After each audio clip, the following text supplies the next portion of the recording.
Doctor साहिबा बताइएगा, छुट्टियों को कैसे प्रोडक्टिव बनाया जा सकता है, वालिदैन क्या करें?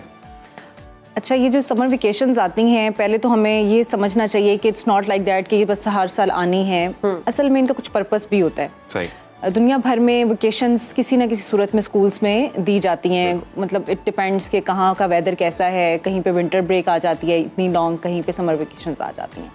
तो ये जो वेकेशंस है, इनका पर्पस बेसिकली रिजुवेनाइट करना होता है, रिफ़्रेश करना होता है, रिलैक्सेशन करना होता है। लेकिन बाज़ औक़ात हम जो बड़े होते हैं ना, वो बच्चों के लिए इस टाइम को भी बहुत टफ़ कर देते हैं। एक चीज़ तो अंडरस्टैंड करें थोड़ा सा, जब आप चाइल्ड साइकोलॉजी को में जाके देखेंगे तो आपको अंदाज़ा होगा कि बच्चे की जो एज है ये वाली, ख़ास तौर पे जो स्कूल एज है, वो अपनी लर्निंग के पीक पे होता है ना। वैसे तो हम ज़ाहिर है learning through out the life कर रहे होते हैं, लेकिन उसमें लर्निंग के साथ जो उसकी एक अदर इम्पॉर्टेंट स्किल इंक्रीज़ हो रही होती है, वो एक्सप्लोरिंग की हो रही होती है। यानी वो एक्सप्लोरेशन या वर्ल्ड को एक्सप्लोर कर रहा होता है थ्रू हिज और her experiences and through the school and other related things.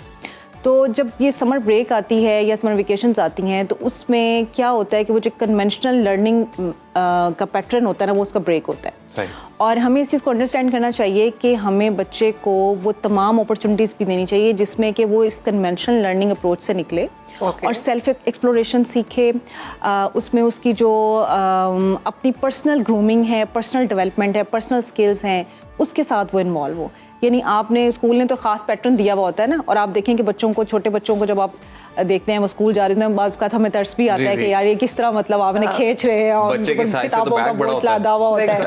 और फिर उसके ऊपर उनके साथ हमने इतना टफ स्केड्यूल, तो यार हम बड़ों का नहीं होता जितना हमने उनका टफ स्केड्यूल बनाया हुआ होता है कि यानी यहाँ से इतने बजे उठना है, उन्होंने रोजाना स्कूल भेजना है, उसके बाद स्कूल से आना है, ट्यूशन भी जाना है, कुरान क्लासेस हैं। मतलब उनके लिए बिल्कुल एक स्केड्यूल पैटर्न बनता है, जैसे हमने किसी मशीन को लगाया हुआ है कि अब इतने इतने बजे। और आप देखें कि बड़े भी अगर बाज़-औक़ात होता है कि हमें भी होता है कि नहीं यार आज हम थोड़ा सा ब्रेक ले लें, ये वाला काम जरा इतने बजे कर लें, इतने बजे कर लें। चले, जो लोग तो वर्किंग है उनको तो वो टफ स्केड्यूल फॉलो करना पड़ता है, लेकिन घर में रहने वाली खासतौर पे जो माएँ होती हैं वो बाज़-औक़ात अपना स्केड्यूल थोड़ा आगे पीछे अपने मूड के मुताबिक कर लेती हैं। हमारे नाज़रीन को कुछ टिप्स ऐसे बताएं कि जो समर वेकेशंस में वो यूज़ करें। ऐसी कौन सी एक्टिविटीज़ हैं जो अपने बच्चों को जिसमें इन्वॉल्व करके बच्चों की ज़हनी नशोनुमा, जिस्मानी नशोनुमा को मज़ीद बेहतर बना सकते हैं? बिल्कुल। अच्छा, इसमें मैं इनकरेज करूँगी कि पेरेंट्स को कि ये वाला जो भी मैं थोड़ी सी गुफ्तगू करने लगी हूँ वो अपने बच्चों को भी दिखाएं, और वो ताकि बच्चे जो है ना वो खुद से चीज़ों को अंडरस्टैंड करें और सीखने की कोशिश करें और अपना पैटर्न खुद से जो है वो डिज़ाइन करें।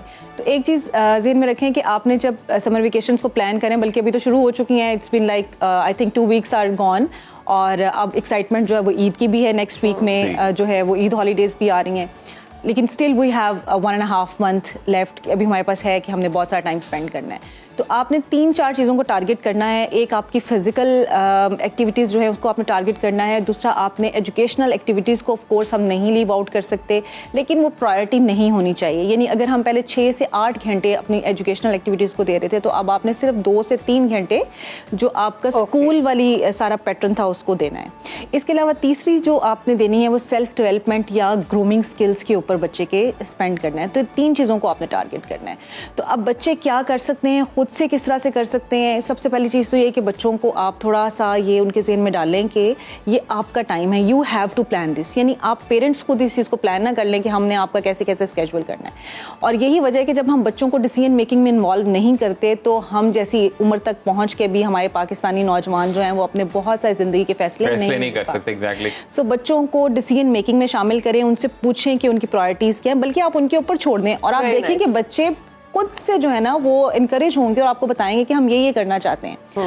और जब आप बच्चों को ये कहते हैं ना कि आपने ये करना है, तो बच्चे ये समझते हैं कि हम पे लादा जा रहा है। एक साइकोलॉजी है ना, आप उसको understand most of the time बच्चे तो ये कहते हैं ना जी हमने खेलना है या हमने वीडियो गेम्स खेलनी है। बिल्कुल, देखिए वो कहते हैं, चाहते हैं, वो तब कहते हैं जब आप एक जैसे उसके ऊपर खींच रहे होते हैं। आप देखें तो देखें बच्चों को अपॉर्चुनिटी, उन्हें कहें कि आप अपना स्केड्यूल प्लान करें, तो आपको बच्चे बहुत अच्छा स्केड्यूल प्लान करके देंगे। तो अब जब मैंने जो 3 एक्टिविटीज़ बताई उसमें आपके पास 2 से 3 घंटे आपने दिन के डिवाइड करने हैं अपनी एजुकेशनल एक्टिविटीज़ को। अच्छा, एजुकेशन में भी वो ट्रेडिशनल चीज़ें नहीं होनी चाहिए जो कि आप स्कूल वाली कर रहे थे। उसमें भी आप देखें कि आपका वीक एरिया कौन सा है। हो सकता है आप रीडिंग में थोड़ा सा वीक हो सकता है आप राइटिंग के किसी एरिया में वीक हो, तो उस पर आप थोड़ी सी तवज्जो दे लीजिए। इसके अलावा फिजिकल एक्टिविटी को ज़रूर देखें। उसकी वजह ये है कि जब हम रूटीन में भी बच्चों को लेके जा रहे होते हैं तो वहाँ पे हम उनकी जो कॉग्निटिव डेवलपमेंट है उस पर तो बहुत ज़्यादा फोकस होता है हमारा, लेकिन उनकी फिजिकल डेवलपमेंट के ऊपर, उनकी फिजिकल एक्टिविटी के ऊपर हम टाइम नहीं दे रहे होते हैं। तो इसलिए इस मौके से फ़ायदा उठाएं, फिजिकल एक्टिविटी के लिए कोशिश करेंगे, उन्हें आउटडोर कोई एक्टिविटी अगर आप दे सकते हैं तो दे लें। अदरवाइज हमारी मेजोरिटी ऑफ द पॉपुलेशन जिस तरह से घरों में कन्फाइंड है और बाहर के हालात और सब चीज़ें, तो आप घर के अंदर भी फिजिकल एक्टिविटीज़ अरेंज कर सकते हैं। अच्छा, अब ज़रूरी नहीं है कि फिजिकल एक्टिविटी का मतलब क्रिकेट ही है, that you need a ground, big space के फुटबॉल और क्रिकेट आप खेलें। इसके अलावा बहुत सारी जैसे एक्सरसाइजेज हैं, जैसे योगा बच्चों का है, बच्चों की योगा की एक्सरसाइज होती हैं, लेकिन they are different from the elders. बहुत सारे गेम्स हैं जो आप घर के बहुत सारी फिजिकल या स्पोर्ट्स हैं जो कि आप कर सकते हैं, स्किपिंग है, रोपिंग, वो जो आप करते हैं। इसी तरह से आप इवन कि अपने घर के अंदर एक पैटर्न डिजाइन करके बहुत सारी वीडियोस अवेलेबल हैं कि आप कैसे उसके ऊपर कर सकते हैं। म्यूजिकल इंस्ट्रूमेंट भी सीख सकते हैं। बिल्कुल बिल्कुल। तीसरी बात है हॉबीज, यानी आप बच्चों को हेल्प आउट करें उनकी हॉबीज को सबसे पहले तो एक्सप्लोर करने में और फिर उनको उन हॉबीज को सपोर्ट करने में। देखिए एक चीज़ याद रखें, पढ़ाई अलग बिल्कुल डोमेन है, हॉबी बिल्कुल अलग डोमेन है। अगर कोई बच्चा हमारे यहाँ जैसे फॉर एग्जांपल सिंगिंग उसकी हॉबी है या पेंटिंग उसकी हॉबी है या उसको गार्डनिंग या कुकिंग करके अच्छा लगता है, तो वो पेरेंट्स फौरन कहते हैं ये कोई काम है करने वाला, तुम अपनी जो है ना वो स्पीकिंग स्किल्स को इम्प्रूव करो, तुम इस चीज़ को करो। ठीक है वो भी, लेकिन अगर बच्चे की जो इनर जो उसकी सेल्फ क्रिएटिव चीज़ें हैं आप उनको ज़रूर सपोर्ट करें। और एक काम ज़रूर बच्चे करें कि स्क्रैप बुक एक अपनी बनाएं। अच्छा, स्क्रैप बुक का हरगिज़ मतलब ये नहीं कि उसमें आपने सिर्फ पेंटिंग करनी है या that is for the art work purpose. यानी स्क्रैप बुक बना लीजिए, उसमें आप डेली का जो भी आप अपना स्केजुअल भी उसमें लिख सकते हैं, आपको जो चीज़ पसंद है आप वो भी उसके अंदर लिख सकते हैं, आपके जो गोल्स हैं, टारगेट्स हैं, शॉर्ट टर्म लॉन्ग टर्म, आप वो भी उसके अंदर लिख सकते हैं। और यू विल फाइंड, मुझे तो याद है कि मैंने अभी तक भी मेरे पास पड़ी हुई है मेरी बचपन की स्क्रैप बुक्स, और वो मैं जब खोलती हूँ तो लिस्ट ऑफ मेमोरीज निकलती हैं। और अच्छा, उसमें कई दफ़ा मुझे ऐसी चीज़ें मिलती हैं कि मैं एवेल्यूएट भी कर पाती हूँ, रिव्यू भी कर पाती हूँ कि मैंने उस स्टेज में जो सोचा था अपने लिए कि मैंने ये करना है, मैंने ये बनना है, मेरे पास ये होना चाहिए, या वो मेरे पास चीज़ें मौजूद हैं या नहीं है, और आपने किया वो सब कुछ। मतलब मुझे लगता है कि वो उसकी शायद डायमेंशन थोड़ी ज़रूर चेंज हुई। ऑफ कोर्स उस टाइम हम कुछ और तरह से सोच रहे होते थे अब, और लेकिन एटलीस्ट आपके पास बच्चों को देने के लिए टारगेट्स आते हैं।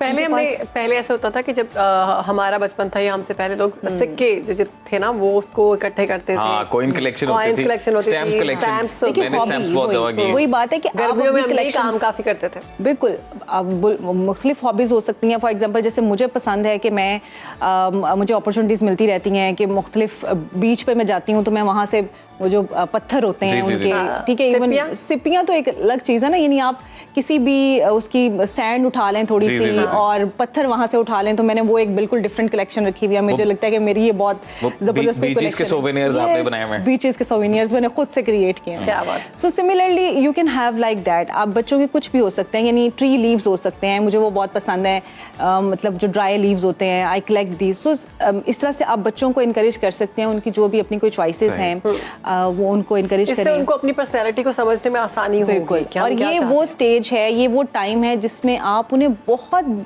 आसानी के साथ आप ये अपॉर्चुनिटीज प्रोवाइड कर सकते हैं। डॉक्टर साहब, ये एक्टिविटीज तो बड़े भी कर सकते हैं मेरे ख्याल से। बिल्कुल कर सकते हैं, और जब आप बच्चों के साथ शामिल होकर ये एक्टिविटीज करेंगे तो आप खुद भी इंजॉय करेंगे, और वो जो हर वक्त हमें माएँ कहती रहती हैं ना कि उफ ये हम क्या समर वेकेशंस आ गई हैं और हमने कैसे टाइम स्पेंड करना, तंग पड़ गए हैं, आप अपना भी स्केड्यूल रीडिजाइन करें। और कुछ लोग कहते हैं कि मैंने उनको सुना है कि छोटी उम्र में कहते हैं अपने बच्चों को नई लैंग्वेज सिखा देते हैं। बिल्कुल, देखें ये वही बात है कि उसकी एक्सप्लोरेशन है, और अब बहुत आसानी है, आपको ऑनलाइन बहुत सारी चीज़ें अवेलेबल हैं। आप बच्चे से देखें टैब नहीं ले सकते, आप बच्चे से मोबाइल वापस नहीं ले सकते, उसने इसके अंदर एंगेज रहना ही रहना है। Why not the positive activities, why not to include and engage the child in the positive activities. यानी आप उसको दे देंगे, ठीक है, वो उसको ये लगेगा, ये एहसास भी होगा मैं इसके साथ इन टच हूँ, क्योंकि देखें जो अब आपकी जेन जी है, बल्कि खासतौर पर जो अल्फा जनरेशन है, ठीक है, वो तो इसके बगैर नहीं रह सकती। सही। मेरे पास लास्ट वीक में केस आया हुआ था, तो वो कुछ कॉन्फ्लिक्ट्स हो गए मदर के और डॉटर के, और उसमें यानी माँ ने मोबाइल उससे ले लिया और वो 3 दिन हो गए थे उसके पास मोबाइल नहीं था, और the child was behaving so bad to the mom and home के, मतलब एक वो आप समझ लीजिए एहतजाज वाली बात ना। तो जब उससे पूछा तो कहती मैं करूँ क्या ना, यानी उसे ये लगा कि जब इसके मेरे पास अलावा कुछ मोबाइल है ही नहीं है तो नहीं इसके करने के पास लिए। आपके पास कोई एक्टिविटी है ही नहीं है, आपकी सारी दुनिया खत्म हो गई है। फिर अच्छा उसने एक और बात बहुत जो है ना, मैंने जिसको एंजॉय भी किया, उसने कहा जब भी कुछ होता है ना, कोई ऐसी बात होती है, मेरे से कोई भी छोटी सी मिस्टेक होती है तो मामा मुझसे मोबाइल ले लेती हैं सबसे पहले। And this is very common, this is very common. ये तो होता रहता है। हाँ, अच्छा, अब बच्चों को लगता है कि ये हमारी कोई प्रॉपर्टी है। तो मेरे कहने का मतलब ये है कि आप बच्चों को पॉजिटिवली उस चीज़ के साथ एंगेज करें, उसके पॉजिटिव यूजेस बताएं, और वो तभी बता सकेंगे जब आप खुद भी पॉजिटिव यूज़ कर रहे होंगे। बहुत खूबसूरत बात की डॉक्टर साहब।